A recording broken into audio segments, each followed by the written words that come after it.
off. Yesterday we finished off our study. We didn't finish our study, but we left off looking at the arrival of the second angel's message. That is, with the disappointment of Moses and the debate that entered between Moses and the Israelites, where they were blaming Moses, saying, "You are the cause of our trouble here in Egypt, in our Egyptian slave." Yet Moses' message was for the deliverance of ancient Israel, where they were being called out of Egypt. And we saw that in connection with this phase, this second phase of Moses' work, we have a nuance, a prophetic nuance, where we see the doubling of "ye are idle, ye are idle." Pharaoh says unto the children of Israel that "ye are idle, ye are idle. Therefore do you want to go and do sacrifice?" He cried to go and do sacrifice unto the Lord. So he's saying that was the arrival of the second angel's message. And Moses expected to be delivered immediately after he delivered the message to Pharaoh. But we saw that the appointed time for their deliverance was not yet come. The appointed time for their deliverance was on the 144th day, 44,000th day of their deliverance, of their captivity rather, which would take place on Passover. So Passover is the appointed time. That was the appointed time for their deliverance. You get it? And the empowerment of the message, the second angel's message, that the second angel's message in Moses' history was the manifestation of divine power, the 10 plagues, right, that God used in order to convict the people, especially Pharaoh, to try and convince Pharaoh to let the children of Israel go out of Babylon, right? The 10 plagues were empowering the message, not out of Babylon, but out of Egypt. They were empowering Moses' message to come out of Egypt with the children of Israel. So these miracles, they served the purpose of empowering Moses' second phase of work, which is the second angel's message. And in this time, what type of these miracles were they? What were these miracles? How would you describe these miracles? There's something that you actually saw, right? They were visual manifestation of the power of God, right? A divine manifestation of the power of God. These were miracles that you would see. If you would see water turning into blood, it's something that you would see. You'd see the frogs. You'd see the beasts dying. You would see the lice. These were things that you would see. So also in the Millerite history, when you look at in the Millerite history, the second angel's message was empowered by visual manifestation. Part of the visual manifestation is called the living testimony. God's people were sanctified by the truth, believing the truth, and acting upon high and holy principles when they got to the midnight cry. Right? And the midnight cry only took a space of 70 days. 70 days from August 15 to October 22, 1844, for it to spread throughout the rest of the world, throughout the rest of the United States, rather. Because the second angel's message is local. It's literal local. It's usually localized. So this was the manifestation of the empowerment of the second angel's message in Moses' life. And that is shortly followed by the last plague, the 10th plague, right? Which gets you to the shadow. And the 10th plague, let's just read that in our notes.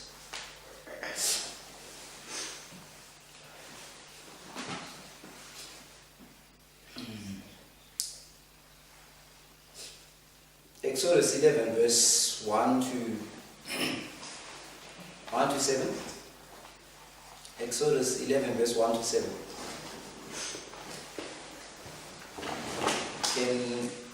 Can I ask Sarah to read that for us? Exodus 11, verse 1 to 7.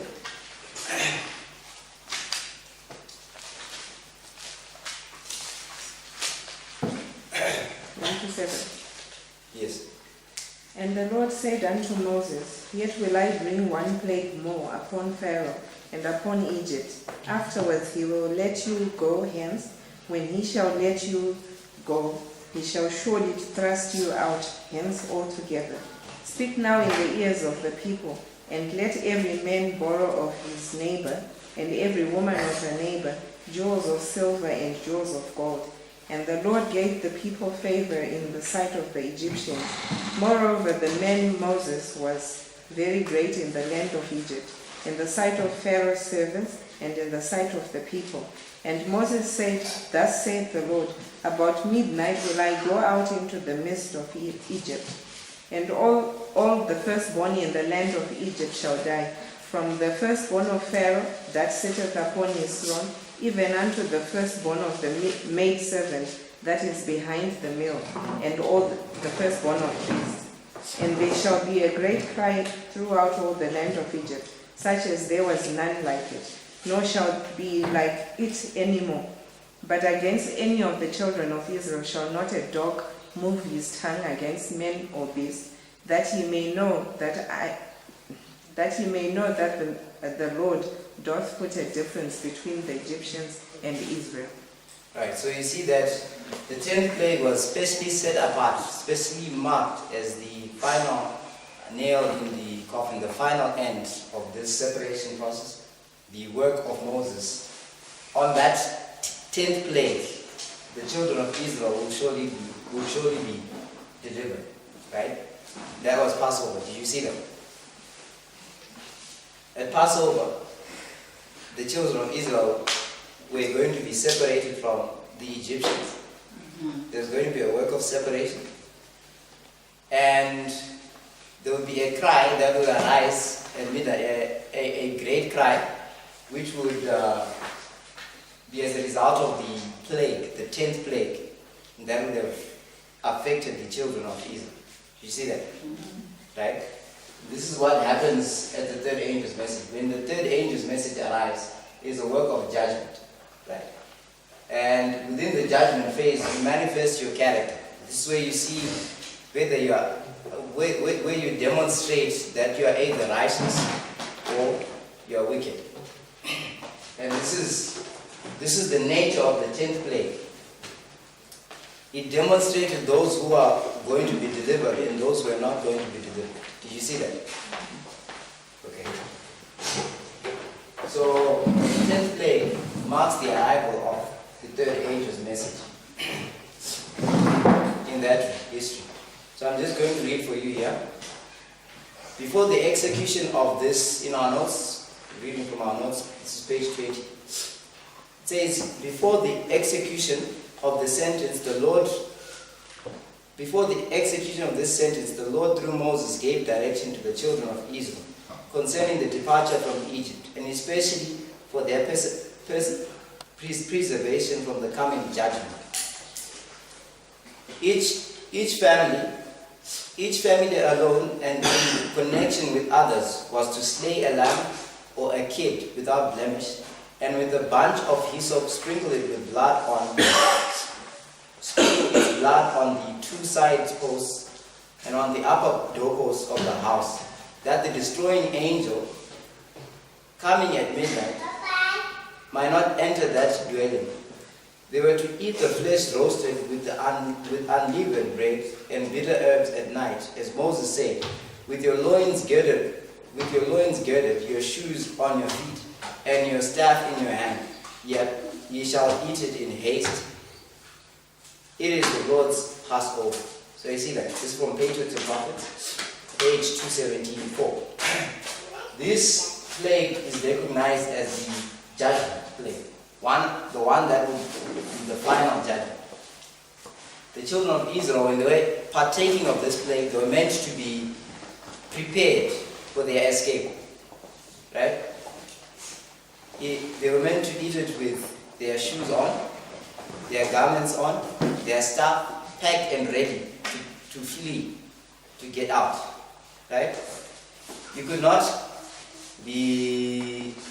afford to be unpacked or not wearing your shoes or your clothing, your garments when you got to this place, because you die, you'll be left behind. Right? So this is the judgment step. When you get to the judgment, it's imperative that you would be wearing the garment of righteousness, the garment that Christ offers to us before we get to the wedding. Right? If you do a study on the parables, or you find that in ancient Israel, ancient times, it was a custom that whenever a marriage would take place, the king or the son or the person that is getting married would buy your garment and send it to you, right? So that when you get to the feast, you have on the right garment, right? But you find that in one of the parables, in one of the instances, there is a parable where Christ says the king came in to investigate within the judgment, within the marriage, right? The father of the son who made the marriage came in to investigate the guests, and he found amongst them one who did not have a garment, right? And asked him, "Friend, how did you get into this place?" And he was speechless, right? That's what it says. And then they say, "Bind him hand and foot and cast him out into outer darkness, for there shall be gnashing of teeth and weeping outside the door." So you find that the judgment step here, when you get to the judgment step, it's a manifestation of character. There is no probation that is connected to the judgment. The third step. How would you get it? How would you get it? Okay. So there was a shadow. The Israelites, when they were partaking of the Passover, they were meant to shut themselves within the door after having placed a mark upon the doorposts and the sideboards. You see that? So when you get to the third step, there is a shadow. There is a shadow here.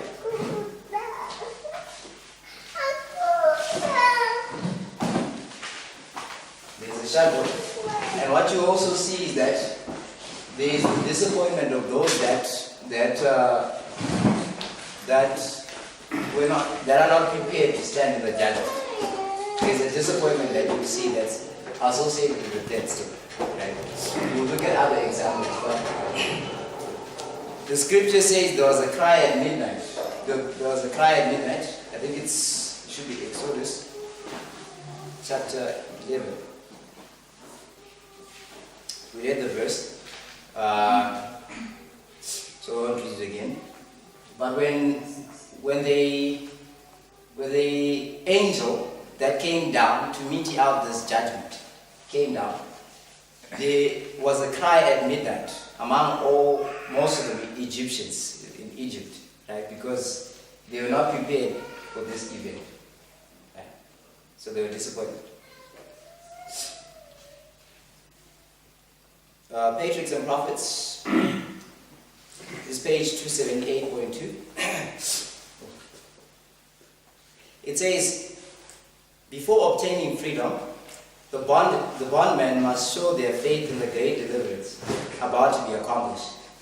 The token of the blood must be placed upon their houses, and they must separate themselves and their families from the Egyptians, and gather within their own dwellings. Had the Israelites disregarded in any particular the directions given them, had they neglected to separate their children from the Egyptians, had they slain the lamb but failed to strike the doorposts with blood, or had any gone out of their houses, they would not have been secure. That's what we were saying. They might have honestly believed that they had done all that was necessary, but their sincerity would not save them, would not have saved them. All who All who fail to heed the Lord's directions will lose their firstborn by the hand of the destroyer. So you see that we do not leave, God does not want us to leave anything undone before we get to the third step. If you get to the third step and you sincerely believe that you've done all that you can for the salvation of your soul and your household, and you've neglected one point, that will not save you, no matter how sincere you are. Right? This is important because these lines are teaching us what will happen in our history. So you see, in ancient time, when you get to the third step, there's simply no probationary time. Nothing, nothing. No matter how sincere or how much you believe that you would have done something. Right? Okay. Patriarchs and Prophets. This is Patriarchs and Prophets 279.4. It says, at midnight there was a cry in Egypt, for there was not a house where there was not one dead. All the firstborn in the land, from the firstborn of Pharaoh that sat on his throne, unto the firstborn of the captive that was in the dungeon, and all the firstborn of cattle had been smitten by the destroyer.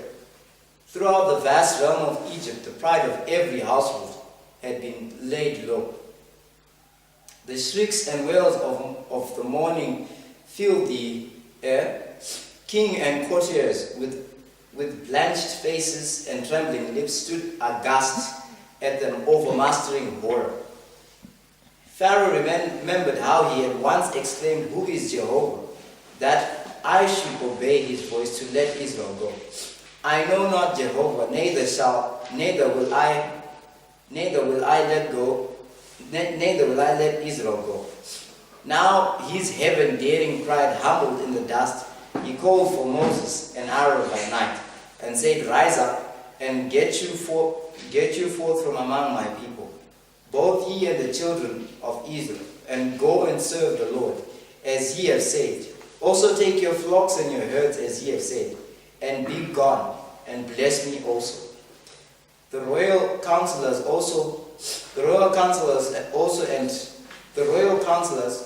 and the people entreated the Israelites to depart out of the land in haste, for they said, "We be all dead men." You see that? So when you get to the shadow, one other characteristic that you see is that the wicked, or the sins, the wicked remember their rejection of the message. There's a remembrance that is marked here at the third way mark. Right? When you get to the third way mark. And that can be established upon various witnesses, which we'll not look at right now. But this remembering is something key for our studies, especially as the other brethren will be taking up more deeper studies with regards to the seven thunders, the seventh seal opening, and the last present. Revelation chapter 18. Revelation chapter 18, it speaks of verse 5 and verse 6, where it speaks of how the sins of Babylon will be remembered. Isaiah 23 as well. Isaiah 23 speaks of the Tyre who is forgotten in the days of one king.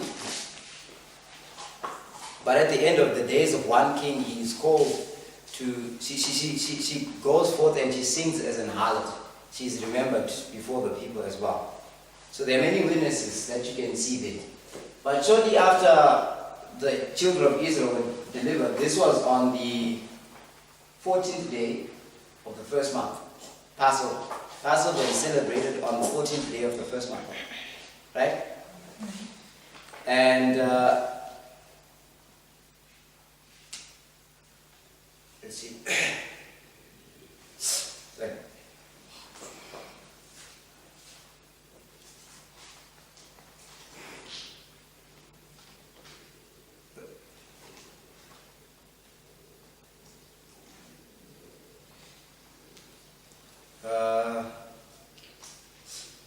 Passover is celebrated on the 14th day of the first month. They were delivered at midnight after the plague had been issued.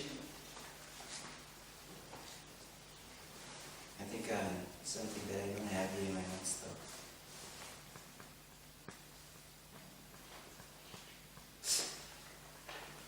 though. Okay,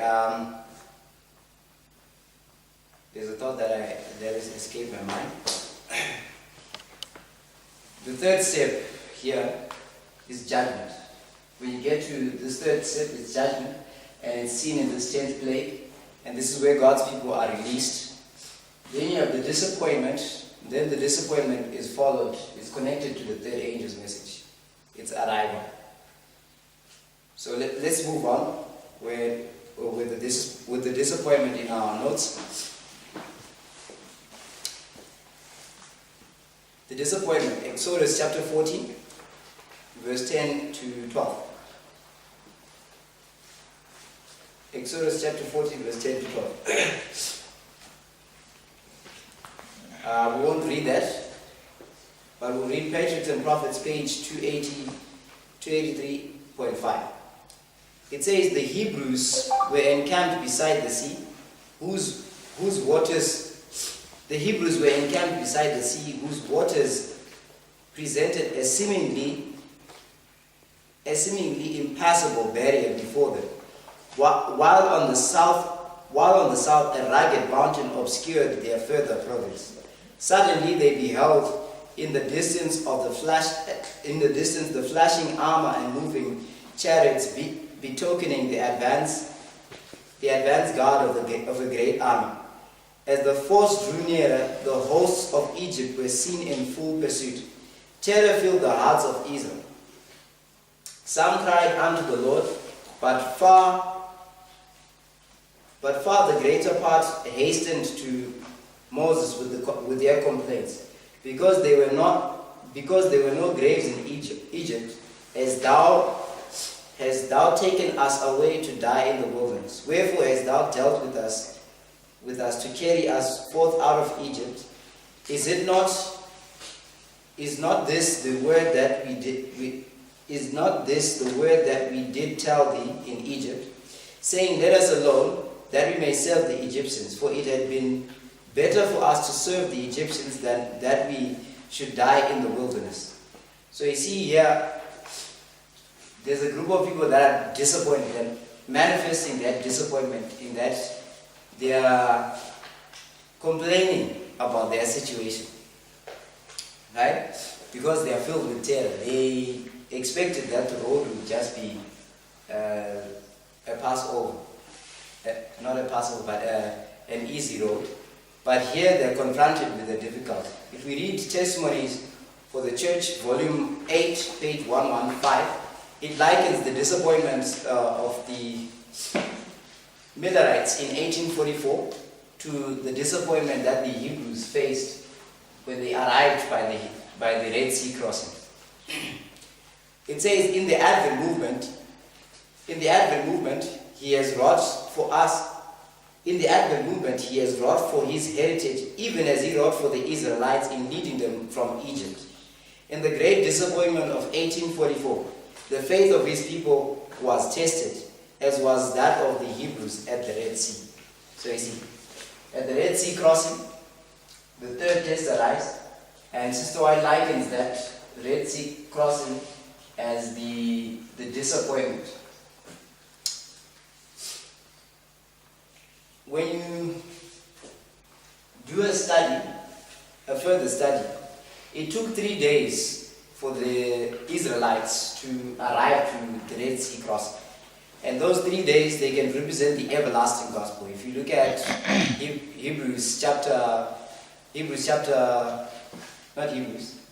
Hosea chapter 6, verse 1 through 4, it says, after 2 days, the Lord would revive us, but on the third day, He would raise us up, right? And we know that a day does not have a power to revive. Does a literal day have a power to revive? No. But the testament of God's word is that God's people are revived by his word. So these days are a representation of God's word. That is the three angels' messages, right? So the first day is the first angel's message. The second day is the second angel's message. And the third day is the third angel's message. So 3 days to the Red Sea, they get you to the Red Sea. When you get to the Red Sea, there was that disappointment that is expressed here. Okay, the number 7. We'll look at the number 7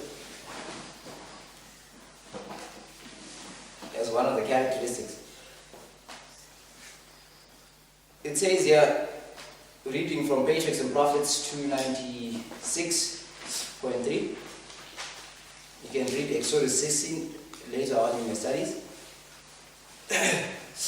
In the circumstances connected with the giving of the manna, we have conclusive evidence that the Sabbath was not instituted as many claimed when the law was given at Sinai.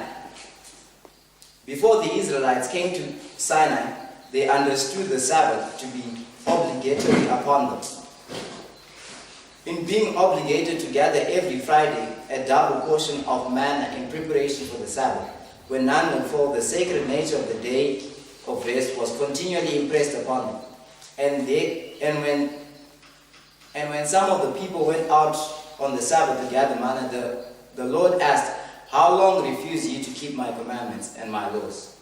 So you see that shortly after the Red Sea crossing, the Sabbath is seen in its clarity by the children of Israel, the binding claims of the Sabbath.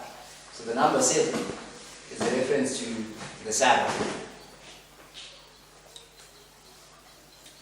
But there was a backsliding when you got into the wilderness. In the wilderness, if you read Ezekiel chapter 21, Ezekiel chapter 21 gives a brief summary of the Lord's dealings with the children of Israel, ancient Israel, from the time that he sent Moses to go with the message, from the first message down up until they get to the wilderness. And he says that the children of Israel rebelled against him, even these 10 times in the wilderness. Right? This is a paraphrase, but you can study it. So in the wilderness wanderings of the children of Israel, you had this rebellion that was manifested, a backsliding that was manifested by the children of Israel. Right? So that backsliding took place right after the third message, the Shabbat. But whenever that takes place, the work of backsliding is followed by a revival. Right?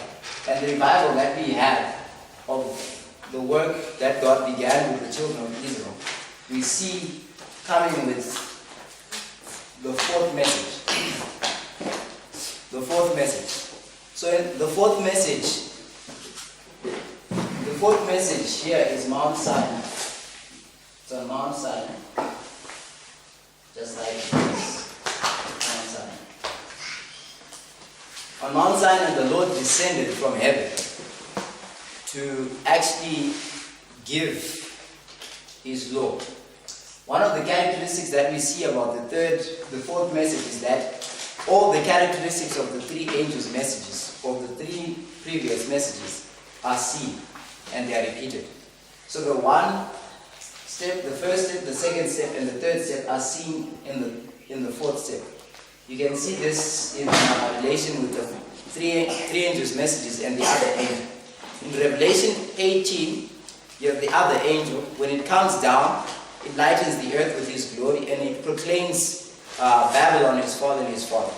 That message is a repetition of the message of the second angel, which is recorded in Revelation 14. But when it lightens the earth with its glory, it is repeating the message and the experience of the first angel as well. Right? So you have the first angel there and the second angel. Then the third angel is mentioned as well. The experience you find the fornication that comes into play, or that is identified by the message of Revelation 18, when it says that for she has made all nations drink of the wine of the wrath of her fornication. right? And she commits fornication with the kids. When a church entity comes together with the state and it is in control of the relationship, that is what the spirit of prophecy calls the image of the beast. And the image of the beast is directly warned against by the third angel's message. It says, if any man worship the beast and his image, the same shall drink of the wine of the wrath of God, which is poured out without mixing. Right? So here in Moses' reform line, what you see is a repetition of this experience, sin, righteousness, and judgment in the fourth message. And we'll just start with the one that you can see. Okay, well, let's read Desire of Ages 308.2. It says, Desire of Ages 308.2, it says, when the law was proclaimed from Mount Sinai, God made known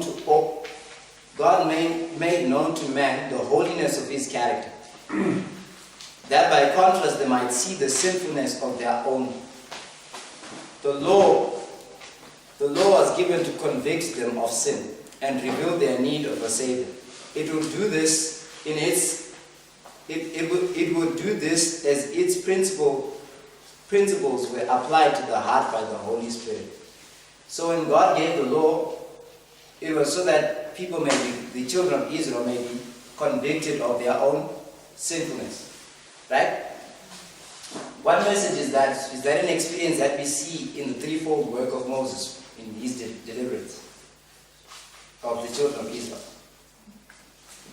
Do you get it? Are we together?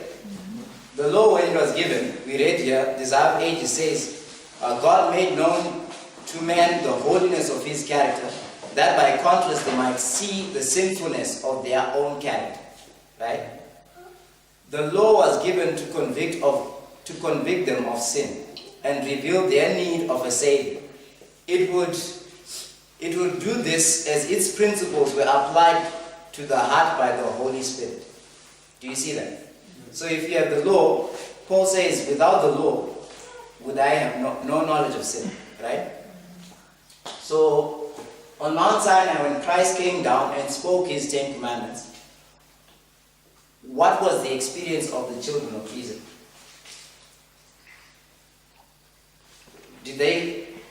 Were they convicted of their sins? Yes, if you read in Exodus 19, 20, and chapter 32, which we will not read because of time, but in that story, all of the children of Israel had been invited to go up into the mountain with Moses to go and receive the law of God.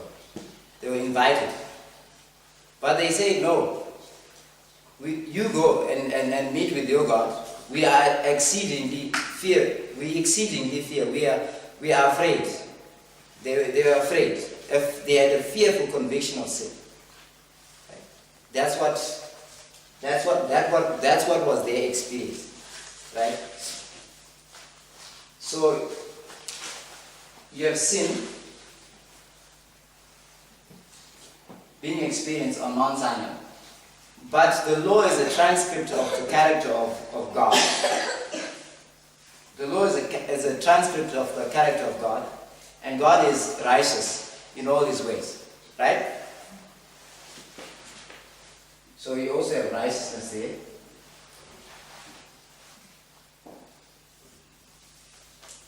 Righteousness. And then was there any judgment of any form on Mount Sinai? Yes, right?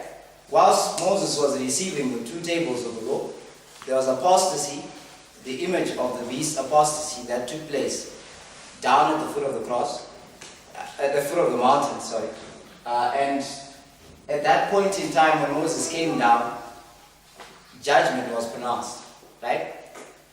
Every man was asked who's on the Lord's side. Moses asked those that had not partaken of the apostasy to mete out the judgment of the Lord. 3,000 were killed. So there was a work of judgment as well, as you can see. We won't write that. Yeah. So this is the reform line of Moses. You can do a deeper study of it, but this is the reform line of Moses. And these things are connected to our history. Yesterday we just showed a few key texts that show us how they're connected. They're connected through the experience of the 144,000. Because the 144,000, they sing the song of Moses and the Lamb, right? This is the song of Moses. The song signifies an experience, right? This was Moses' experience in his reform line. But there's also the experience of Christ, because Christ is the Lamb. John 1 verse 29, it is said that Christ is the Lamb. Behold the Lamb of God that taketh away the sin of the world. So we're just going to look at that now. We're moving fast. The end of ancient Israel. Did ancient Israel end in Christ's history? Were they divorced from God in Christ's history? They were, right? They never accepted Christ ever since as a nation. They crucified Jesus Christ, never accepted him. So they were divorced as a people from God, right? So that's why you have the end of ancient Israel.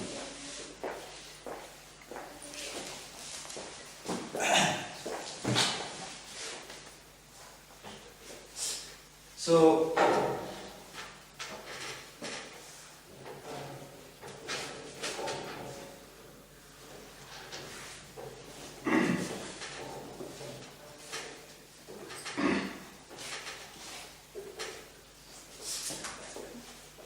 the same pattern that you see in the reform line of Moses is the same pattern that you see in the reform line of Christ, right? Beginning with the time of the end. The time of the end, that is the birth of Moses in his line. But at the end of ancient Israel, it was the birth of Christ.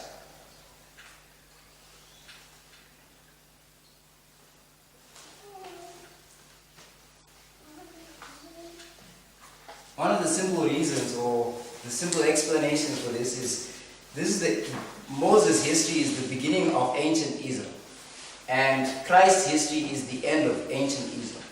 But Christ is the Alpha and Omega, the beginning and the end. He declares the end of a thing from the beginning of it. So the end of ancient Israel was illustrated by the beginning of ancient Israel. Do you see that? Right? So, in ancient Israel, there was, at the beginning of ancient Israel, was the birth of Moses that marked the beginning of the reform line, right? The first wave mark of his reform line. So does Moses typify Christ in any manner? Yes, right? Moses is said to be the lawgiver. Christ also is the lawgiver. Do you understand it? Right? Prior to the birth of Christ, there was a period of spiritual darkness. So if you turn to Isaiah, can you just read Isaiah, just two verses? Isaiah chapter 7, verse 14. It's on the King James. Isaiah 7, verse 14. Isaiah 7, verse 14. Yes. Therefore the Lord himself shall give you a sign. Behold, a virgin shall conceive and bear a son, and shall call his name Emmanuel. Yes, right? So we say that one of the markers of the time of the end is that a prophecy is fulfilled. Right? At the birth of Moses, the prophecy that was fulfilled was Genesis 15, right? We'd say that in the fourth generation, they would come forth. And how they would come forth out of the land of Egypt was through the birth of a deliverer. God would raise up a deliverer. So here in Christ we have, in Christ's line at the end of ancient Israel, we have a prophecy that is fulfilled. Isaiah 7 verse 14. When was that prophecy fulfilled? When Christ was born, right? The fulfillment of a prophecy. So there was the birth of Christ. When Christ was born, was there, we say it also connected with the time of the end, there is an increase of knowledge. Was there an increase of knowledge when Christ was born? Right? There was. During Christ's birth, before he even was born, there were angels that were sent down from heaven. Right? The angel Gabriel was sent down to Mary and to Joseph to inform them that Christ was to be born. And he was to be born in their family. Right? So you have that increase of knowledge.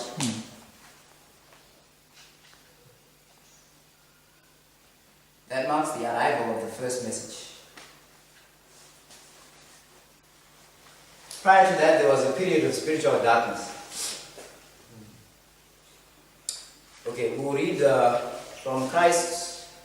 This is Christ's Object Lessons, page 105.1.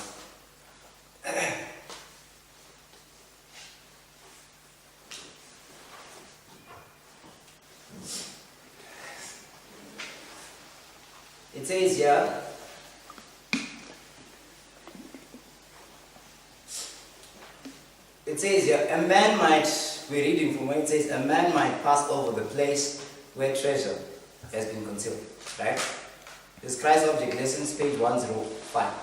And this is in explaining the darkness that preceded the birth of Christ. It says here, a man might pass over the place where treasure had been concealed. In dire necessity, he might sit down to rest at the foot of a tree, not knowing the riches hidden at its roots. So it was with the Jews. As a golden treasure, truth had been entrusted to the Hebrews. Truth had been entrusted to the Hebrew people. The Jewish economy, bearing the signature of heaven, had been instituted by Christ himself. In types and symbols, the great truths of redemption were veiled. Yet when Christ came, the Jews did not recognize him, to whom all these symbols pointed. They had the word of God in their hands, but the traditions which had been handed down from generation to generation, and the human interpretation of the scriptures hid from them the truth as it is in Jesus. The spiritual import of the sacred writings was lost. The treasure house of all knowledge was open to them, but they knew it not. Do you see that? So what was the darkness that preceded Christ's birth, the time of the end? From what we've just read, it was the traditions that were passed down from generation to generation, and the human interpretations of scripture that were upheld by the Jewish people, which were erroneous, right? And why were they erroneous? Is because they mingled with other heathen nations, and they had adopted the customs of other heathen nations. Right? The priests, they had gone to Alexandria, the Greeks. Alexandria, the Greeks, to go and have their scrolls interpreted for them and translated into the Greek language, right? Affording the Greeks an opportunity to be acquainted with God. But the Greeks, they had more than just that in mind.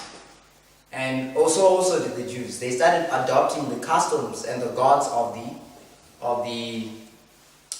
Greek nations and the other heathen nations around them. Such that when they got to the period of Christ's birth, they were now mainly, you can argue, three classes in ancient Israel: the learned and the unlearned. But amongst the learned, there were two classes: the Pharisees and the Sadducees. And Brother Matata yesterday explained to us that the Pharisees, they had a regard for the truth. They had religion. They were very strict to their religion. But the challenge with them was that they upheld the traditions of the fathers instead of the truths of God's word. They were more focused upon the ceremonial traditions, the traditions that were handed down to them. Then you had the Sadducees who were not so strict when it comes to their religion. They were liberal, right?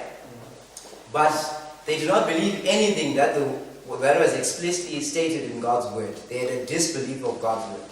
But these two methodologies were the methodologies that were feeding the Jewish people, the laity, the lay members of the Jewish church. And this is the story of Isaiah chapter 28, 29, and 30, where ancient Israel was given the opportunity, the storehouse of the treasure of God was opened up to them to study. There was an increase of knowledge which was emanating from the prophecies of Daniel and Revelation. Daniel in particular, in that time. But they failed to understand this because of their traditions, the darkness that was binding them. Okay?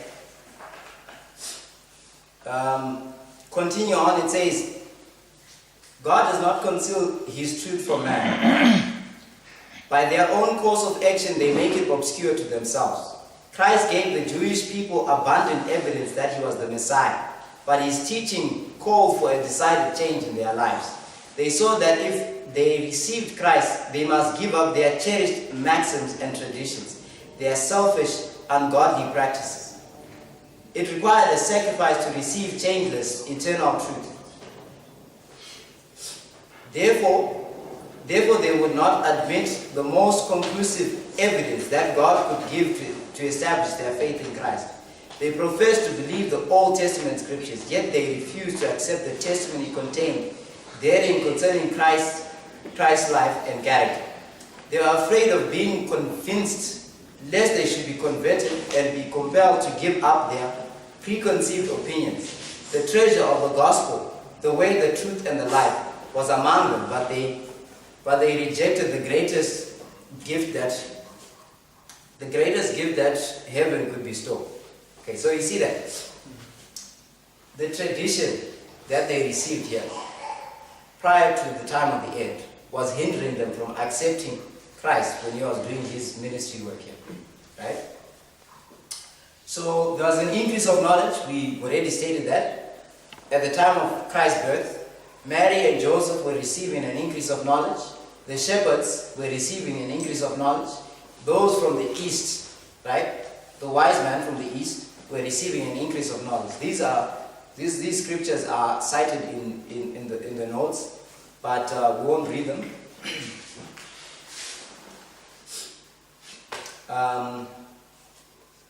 Whenever this increase of knowledge begins to be revealed or availed to God's people, a work of testing begins. Daniel chapter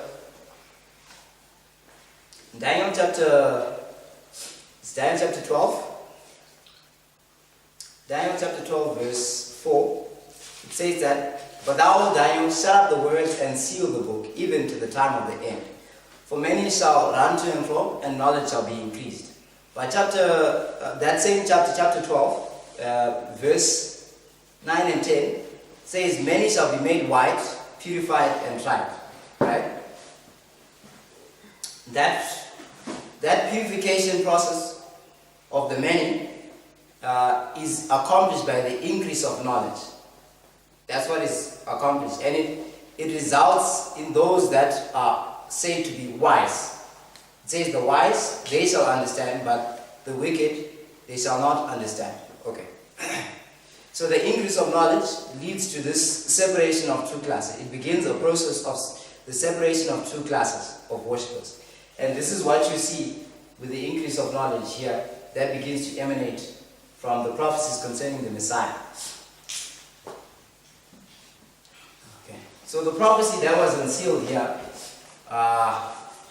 we have 10 minutes. The prophecy that was unsealed here was the prophecies concerning the birth of the Messiah, but also the ministry of Christ, of the Messiah, his ministry work, what he would come and accomplish. And these you find in Daniel chapter 9. Daniel chapter 9. In particular, the 70 weeks. The 70 weeks of Daniel's prophecy in Daniel chapter 9.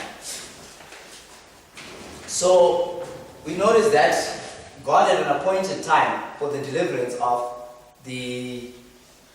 at the beginning of ancient Israel, God had appointed the time that he would accomplish the deliverance of ancient Israel. And that would be a Passover, the 4,000th day of that whole period of captivity, 400 years, right? Here, it was the 70 weeks. The 70 weeks, if you read Daniel chapter 9, Gabriel says to Daniel, 70 weeks are determined for thy people to make an end of transgression, right? And sin, and to anoint the most holy. That's a period. So 70 weeks are determined. That word determined is a Hebrew word that means cut out. So 70 weeks have been specifically cut out or separated for Daniel's people, right? To make an end of sin. This is what was going to be happening. Those 70 weeks are 70 prophetic weeks, and they were cut out from the 2300 days. Because Daniel chapter 9 is an explanation of Daniel chapter 8, right? So by them being cut out from the 2300 days, the commencement of those 70 weeks are combined with the commencement of the 2300 days, right? So the 70 weeks, they begin when the 2300 days begin. So they began in 457 and they would terminate 490 years later. And we say 490 because 70 weeks have how many days? 490 days, right? But you take the principle that the Bible gives us, a day for a year, right? Because a literal week has 7 days. So here, God uses a week to illustrate a period of probation for the Jews, which would span for many years, right? So 490 days is a period of probationary time. So someone else was born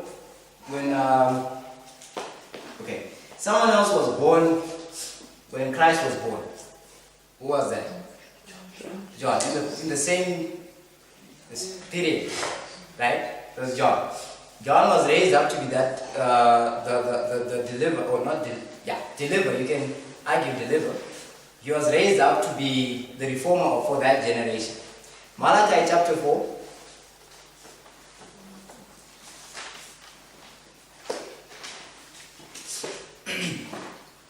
Malachi chapter 4, verse 5.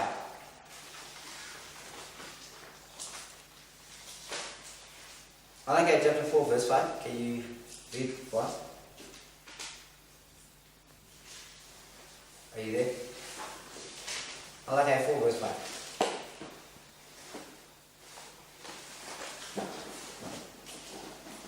Behold, I will send you Elijah the prophet before the coming of the great and dreadful day of the Lord. Right, so there's a promise there, there's a prophecy concerning the coming of the day of the Lord. Right? And that prophecy is saying, before the great day of the Lord comes, I will send you Elijah the prophet.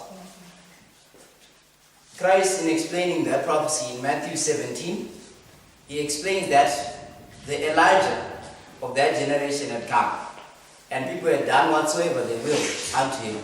That Elijah was John.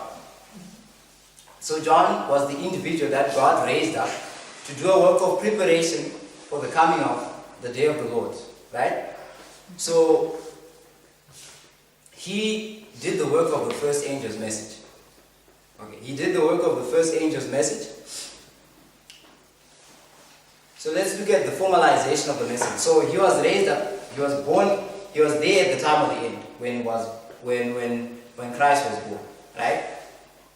John was born first, then Christ followed, right? So John was there when the time of the end arrived, right? And he continued to do the work even after. So now we have the second waymark after the time of the end, which is the formalization of the message. And the formalization of the message is when this message that arrives here, the first message, is put into an understandable package that God's people can now be tested.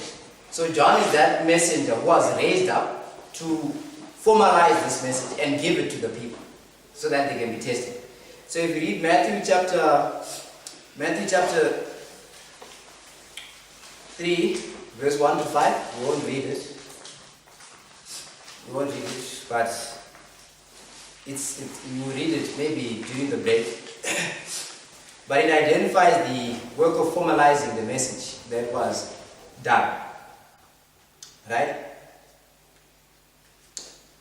Another maybe simpler way of doing this is if you look at what caused Christ to come to his baptism.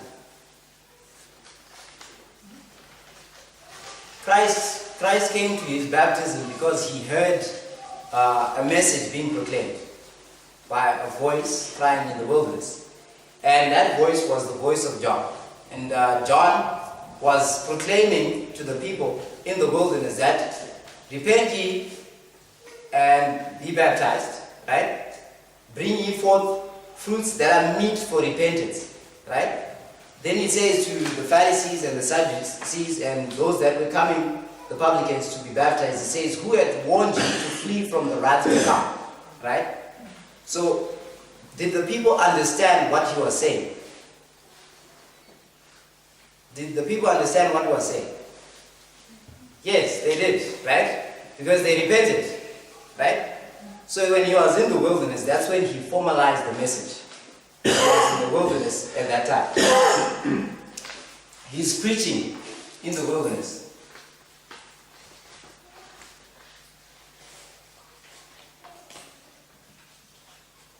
The preaching of John in the wilderness was the work of formalizing the message. One witness that we have is from the experience of Moses, in the sense that Moses formalized his message on Mount Sinai, right? He was in the wilderness, right? And when he formalized his message by the burning bush, he had a rod. And this rod he was told to cast down. And when he cast it down, it turned into a serpent, right?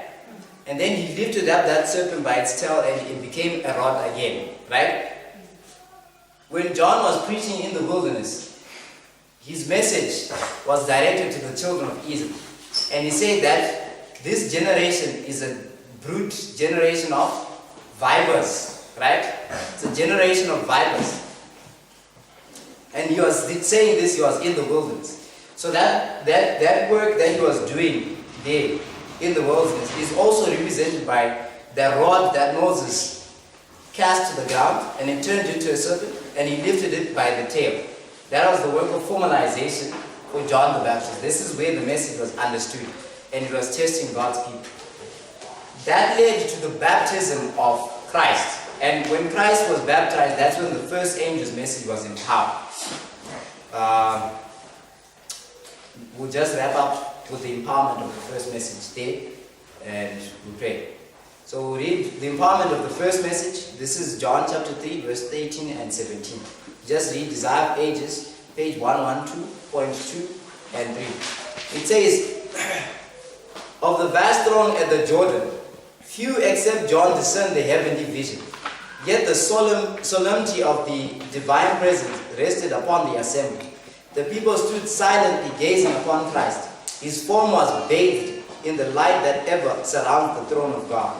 His upturned face was glorified as they had never before seen the face of a man. From the open heavens a voice was heard saying, "This is my beloved Son, in whom I am well pleased." These words of confirmation were given to inspire faith in those who witnessed the scene and to strengthen the Savior for his mission. Notwithstanding that the sins of a guilty world were laid upon Christ, notwithstanding the humiliation of taking upon himself our fallen nature, the voice from heaven declared him to be the Son of the Eternal. So you see what happened when Christ was baptized. An angel, a divine symbol came down. A divine symbol came down. 1E. A divine symbol came down. This was the dove. And there was a voice as well. Now the voice confirmed that Christ was the eternal Son, even though he was in human form. It confirmed the message of John the Baptist, right? John was preaching that one is coming who is greater than I. the straps of his latchet I am not worthy to unloose, right? Then he says, behold the Lamb of God which taketh away the sin of the world, pointing to Jesus Christ. That message was confirmed when Christ was baptized. You see that? So when it was confirmed, it says here, it strengthened the Savior's, to strengthen the Savior for his mission. It served the purpose of strengthening the Savior for his mission. And shortly after his baptism, Christ began to lay the foundation for his ministry work. Right, so we'll close there by God's grace.